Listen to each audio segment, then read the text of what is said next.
Vamos lá, senhores, agora para o artigo subsequente, que é o artigo 251, que é o crime de explosão. Olha que bacana.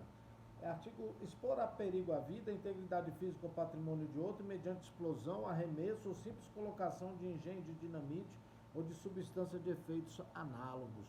Bom, substâncias de efeitos análogos, o que seria isso? Coloque aí no seu caderno. TNT, C4, gelatina explosiva. São alguns exemplos aí que a doutrina nos traz.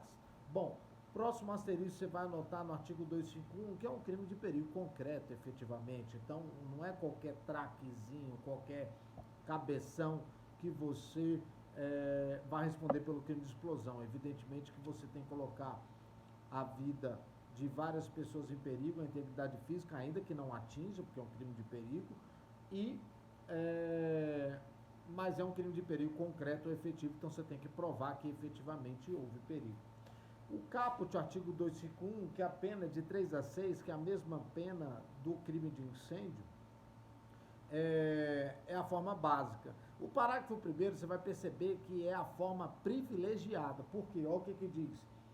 Parágrafo primeiro. Se a substância utilizada não é dinamite ou substância ou explosivo de efeitos análogos, a pena é de reclusão de 1 a 4. Então, anote que o parágrafo primeiro é o crime de explosão privilegiada.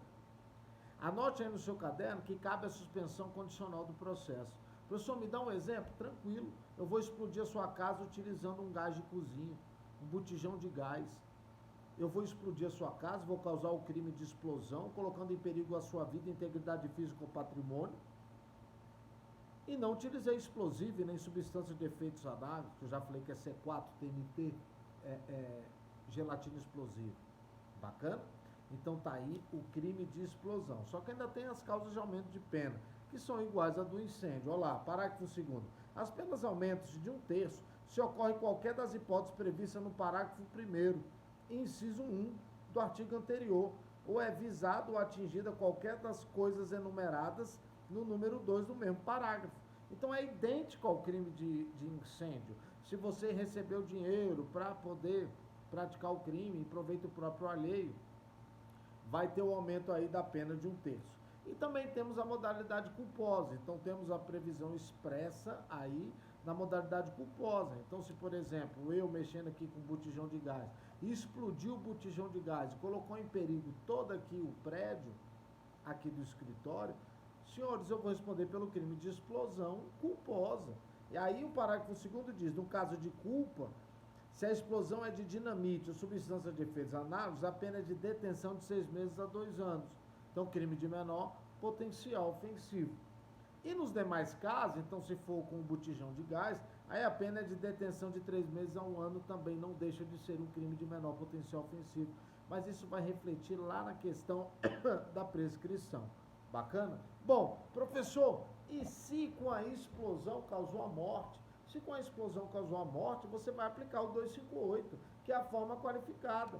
Então, o artigo 258 também vai ser aplicado ao 251. Se o crime for doloso, e causou lesão corporal de natureza grave ou gravíssima, a pena é aumentada da metade.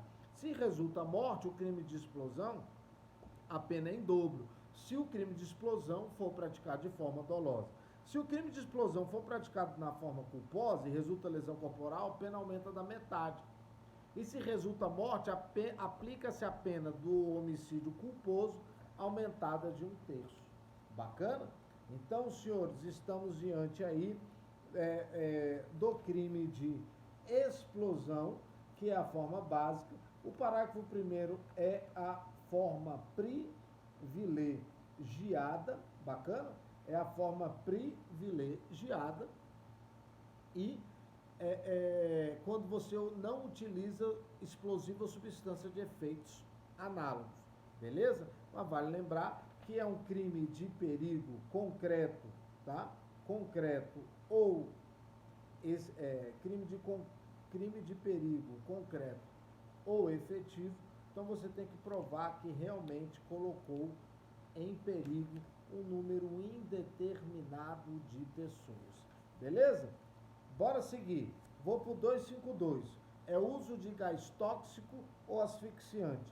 expor a perigo a vida, a integridade física ou patrimônio de outro usando de gás tóxico asfixiante, pena reclusão de 1 a 4.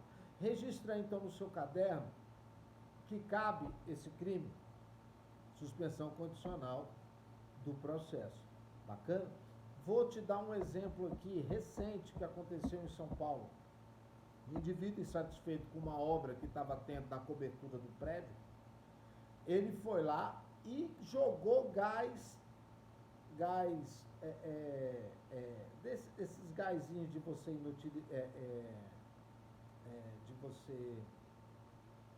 inabilitar a pessoa, que a polícia usa, né? Ele jogou no elevador lá e os pedreiros, quando saíram e entraram no elevador, ficaram, né, inalaram aquele gás. Então, qual o crime que ele responde? Artigo 252, que é expor a perigo a vida, integridade física ou patrimônio de outro, usando gás tóxico ou asfixiante. Pena reclusão de 1 a 4. Também temos a modalidade culposa, só que aí a pena é de detenção de 3 meses a 1 ano.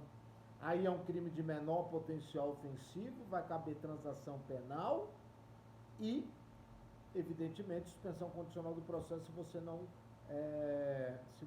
não preencher os requisitos da transação penal, que é não ter tido esse benefício no prazo de 5 anos. Ontem me ligou um advogado que quer se aventurar na área criminal e pegou e assumiu um cliente, né, de difamação. Difamação, artigo 139 do Código Penal, ação penal privada, né, depende de queixa-crime, a vítima ingressou com a queixa-crime, no dia da audiência o promotor ofertou a transação penal, está tudo errado. Porque no caso de ação penal privada, quem detém o direito da oferta da transação penal é a vítima. Você acha que ela vai ofertar? Ela quer que você se lasque. Só que o promotor ofertou. Aí o advogado da vítima, muito corretamente, apelou da decisão, entrou com recurso nominado, foi provido de forma unânime, só que ele já tinha pagado lá a prestação pecuniária, R$3.000. E o processo vai começar tudo de novo. Então, estamos diante de um caso, que aberrante, porque o indivíduo já pagou o que o Estado determinou e o processo vai voltar. Então, como é que ele vai reaver o dinheiro se ele já pagou para a instituição de caridade? E vai ter o processo de novo. Aí ele me ligou e disse assim, e aí, o que faz? Cabe recurso? Eu falei, não cabe recurso, pô, para juizado especial. Não cabe recurso especial do juizado especial. Cabe no máximo da decisão que você considera esdrúxula uma reclamação ao STJ. Aí eu falei, eu quero tanto para poder advogar para ele. Eu faço a reclamação e atuo no processo de juizado especial, eu te garanto que eu consigo absolver ele, porque é isso aí, esse negócio de crimes contra a honra, você consegue lá ou consegue uma prescrição. Então é um problema do indivíduo que não é especialista, quer ficar se aventurando na área, numa área que é complicada, que é o criminal. Me procurou outro dia um cliente aqui, que contratou aí uma ex-aluna, que eu não vou dizer o nome dela, evidentemente, né, que se acha pra caramba, advoga em tudo quanto é área. Aí foi e fez o júri do indivíduo. Pegou 27 anos o cara, meu irmão. Tá doido, velho. Tá doido. A área criminal não é para aventureiros.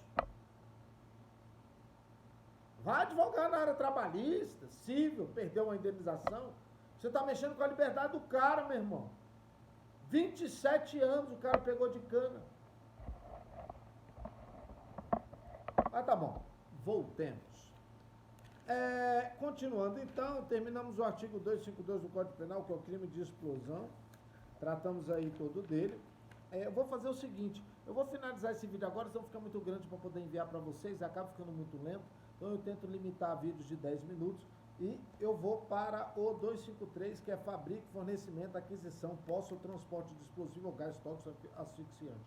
Não perca, porque o transporte tem aí um detalhezinho com a aplicação de uma lei, né, que é a 10.826. Te aguardo. Um abraço.